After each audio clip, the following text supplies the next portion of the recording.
Friday Night Glory here at Dragon Stadium in South Lake.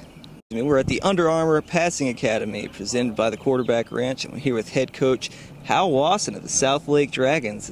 Now, Coach, just tell me about this camp. How does it come about?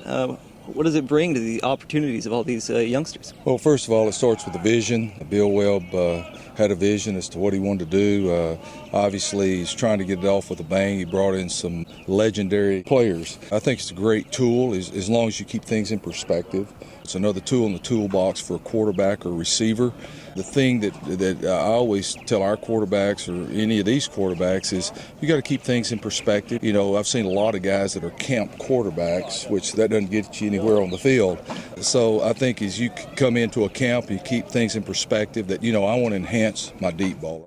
A little bit of my footwork, my mental game. There are a lot of aspects to being a complete quarterback. And as you know, as a quarterback, as you come into a place, say, I'm just going to try to tweak or make myself a little bit better. And this gives a quarterback a chance to get a little better every day. South Lake Carroll, one of the most winning programs in the history of Texas football. Just tell me, what is South Lake, what does the tradition of Carroll actually bring to this camp? First of all, we're blessed to live in a great community. We're in a great school district. We're blessed to have really nice facilities, which tells you one thing, it's important. It's important for our community to provide the kids of this school district every opportunity to be successful. I say the word opportunity. It doesn't guarantee anything, but it does give them the opportunity to be successful. I think it shows they're committed to excellence, and I think the thing that always helped our football team and our school district is we're at our best when it matters the most. That's been a key ingredient to the success that's been here for quite some time. I saw the schedule. You're speaking in the afternoon with some of the older kids. Could you give us a highlight of maybe what you're speaking with them about? I'm a visual learner personally, and I've really buried myself up a little bit in the mental part of the game because we always invest a lot of time in blocking, tackling, running, throwing, catching,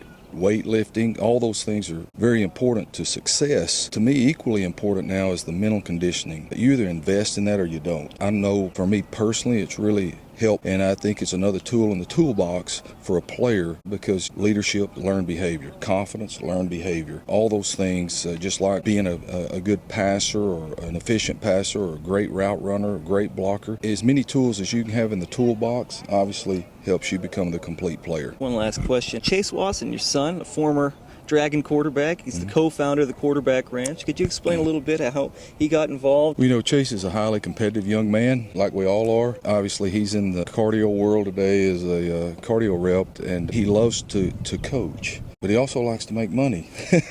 So, he's got a job, but he can kind of get on the extension out here and still do his passion. And his passion is to work with young players to see them succeed, not only as a player, but as a person. So he's got the luxury to do that when he has a little spare time, which right now it's a little spare time. He did have that vision, as we alluded to earlier. It's been fun to watch him work with this thing, and I know he loves what he does, and he's passionate about it. And I got to leave you with this. I'll tell you this, speaking of your sons, and I'll tell any parent this, if you'll just listen, your kids will teach you a lot more than you'll ever teach them. It's been fun to watch him grow and have this opportunity, and hopefully it gets off the ground and it's something that's here for quite a while. Well, thank you very much, Coach. I appreciate your time, and of course, I don't need to wish you luck, but good luck next season. I'd rather be lucky than good any day, right?